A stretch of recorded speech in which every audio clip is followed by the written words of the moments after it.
One of the things that we try to do for everyone in Southwest Florida is we would like to be the resource for education. Back in 1985, I started an educational lecture series about hearing, and it is as popular as ever. I find in general, hearing seems to be one aspect of health that most people don't know nearly as much as they'd like to about.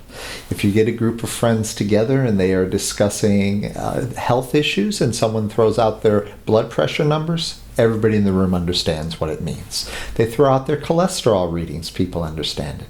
They mention their blood sugar numbers, and they're often understood. But you get hearing questions, and you get a lot of glassy stares. And a lot of people just don't know nearly as much as they'd like. So we've brought these lecture series. We do it for groups, clubs, organizations, senior ministries at churches, civic organizations, etc. And we have our very popular Lunch and Learn series. Now, originally, the first group of seminars is about hearing loss in general. It is very puzzling to people. Why is it that I seem to hear but can't understand what it is? There are some things I do so well with, other things I seem to have a great deal of trouble. So we try to get through some of the questions about hearing loss in general, and then branch that into some of the questions about hearing instruments themselves. What is a digital hearing instrument? Is it better than an analog? Why is it better?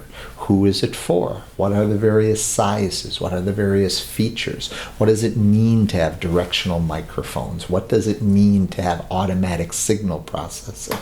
And we've broke this down into a luncheon format where you can sit, we have a lecture, we break bread together, and the questions that you have can be answered. Well, this was extremely popular, and then we began to offer a tinnitus seminar. Now, tinnitus, for those who are unaware, is any head noise, ringing, a buzzing, a clicking. Some hear a swooshing sound, steam escaping, a low roar. For some people, it's a mild inconvenience and a nuisance. For other people, it can be debilitating. In the past, there really wasn't treatment, but now there is. And so we've designed an entire lecture series about all of the breakdowns of everything concerning tinnitus, and that has been extremely well received. There's usually, we have to add a day or two to our schedule because so many people out there are afflicted with ringing ear. We know, for example, that loud noise, even a one-time exposure, can cause people's ears to ring, sometimes for the rest of their life. That's becoming very, very big now with these vets returning back from Afghanistan and Iraq because the car bomb and the suicide bombers and all of these kinds of things have just really come into vogue. And that one time, those things are so loud, and the guy could have tinnitus for the rest of his life. A lot of people, because of being in the workforce and working around loud noises, it causes it to ring. We know that there are some things that a blow to the head can trigger it, back injuries. We know certain types of medications can, taking excessive amounts of aspirin, and not the little bitty aspirin a day that people do for heart reasons, but somebody who, let's say, is battling with arthritis and needs to take a higher quantity, that can wind up contributing to ringing ear. We know that changes in blood pressure levels and changes in blood sugar levels can cause it to rise and to fall into people. We know that certain dietary things we try to stay away from, and unfortunately, so most people, it's a mild nuisance, but for others, and this 10 to 15 million people out there, it's a problem. But going back to the sound generators, they had the right idea, because your brain's limbic system, once you hear that sound, your limbic system attaches to it.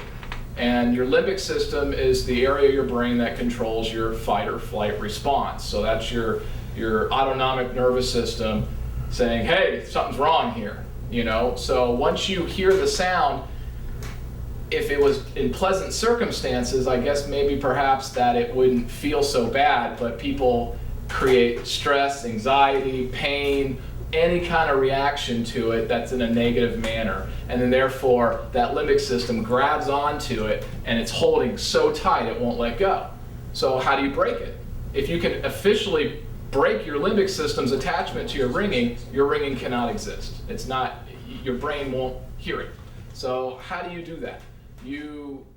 If you would like to attend one of these very popular seminars, call today to find out when our next Lunch and Learn will be scheduled within your area, or if you would like to have one scheduled for your group, call the number listed below and ask for me, John Hoglund, and I will make arrangements to speak with your group. All it will cost you is a little of your time, but the knowledge you receive may be priceless.